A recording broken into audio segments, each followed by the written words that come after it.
They're calling this movie haunting and heartbreaking. Let's find out. Welcome to Cinema Therapy. If you like horror content, hit that like and follow button. Today's movie is called Leviticus. Brand new movie. It's out in movie theaters. Check it out.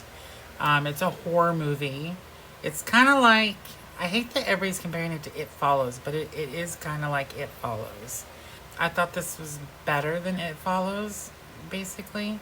As one of my content creators said, It Follows walked so Leviticus could run.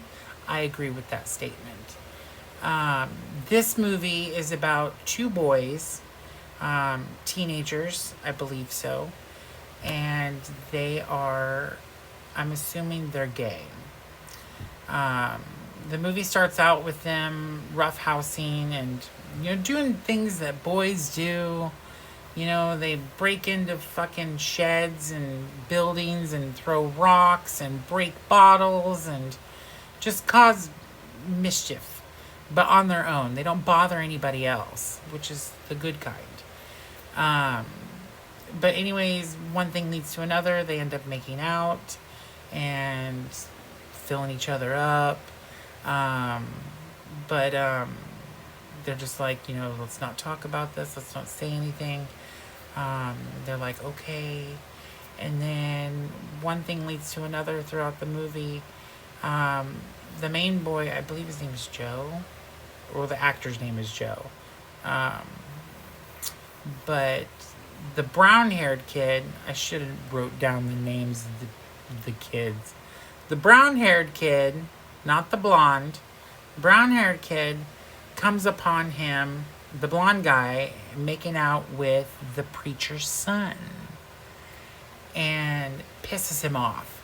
He's upset because, he really likes the blonde kid and he thought the blonde kid was leading him on. So he goes and tells the priest's son's parents, the priest and his wife, and one day at church, they bring in this priest. I think he's a priest.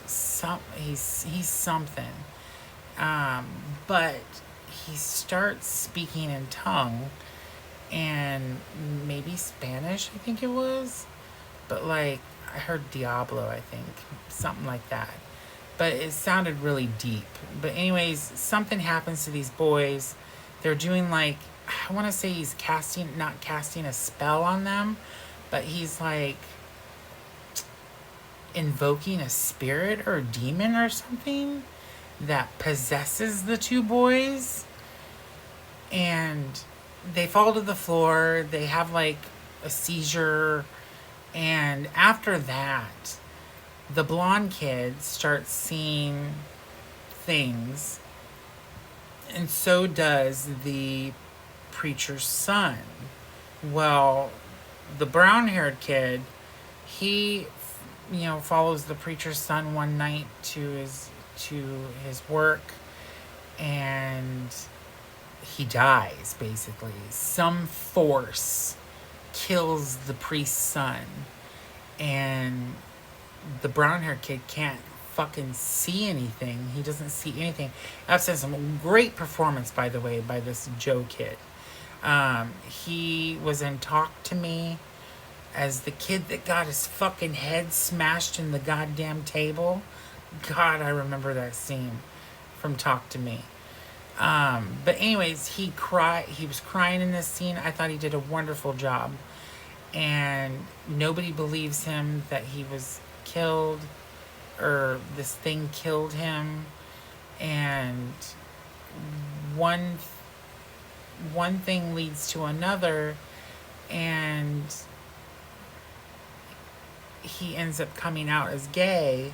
Well, his mom hires the same fucking priest to do the spell on him to cast his demons out because he's gay and to get rid of that homosexuality and those sinful desires and needs. Hallelujah.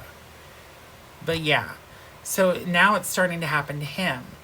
And the plot of this movie is basically this demon or thing that they are seeing is what they desire the most, which is each other. So the blonde haired kid sees the brown haired kid, and the brown haired kid sees the blonde haired kid. But you never know if they're really real or not, because this demon or this other figure takes control and like tries to kill them. Like, it's crazy. So they can't be alone, because if they're alone, that's when the demon follows them or taunts them or tries to kill them. So the basis of this movie is they either have to be together or be alone and die. It's kind of fucked up. Now this movie was good. There was a couple jump scares. It didn't get me. I was really tired when I watched this movie, so I kind of was in and out. But I got the movie and I understood it. And the jump scare did not get me as many as people says that it got them. It got my friends. I thought it was funny. But it's a little jumpy. It's more creepy and slow burning. And just taunting and haunting. And it just ends. The movie just like ends. Like, there's a scene, there's a build up, and then there's a scene, and you think that there's like maybe 10 or 15 more minutes of the movie, and it just fucking ends. That's my only gripe with this movie. It just fucking ends. I gave it 4.5 stars. Oh no, I gave it 4 stars. Excuse me. I gave it 4 stars. But it just ends. I understand the ending of the movie. They end up together. I'm not really spoiling anything, but they end up together because they realize that they have to be together or they're gonna die by themselves.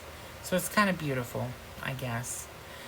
Now, I don't know why people are bitching about this being a gay movie, because it is a gay movie, but not really. I mean, there's a few scenes of them kissing, boys kissing each other. There's one scene where there's a bus scene, and then with sexual stuff, but they don't show anything. But I don't know why everybody's getting their panties in a loop here.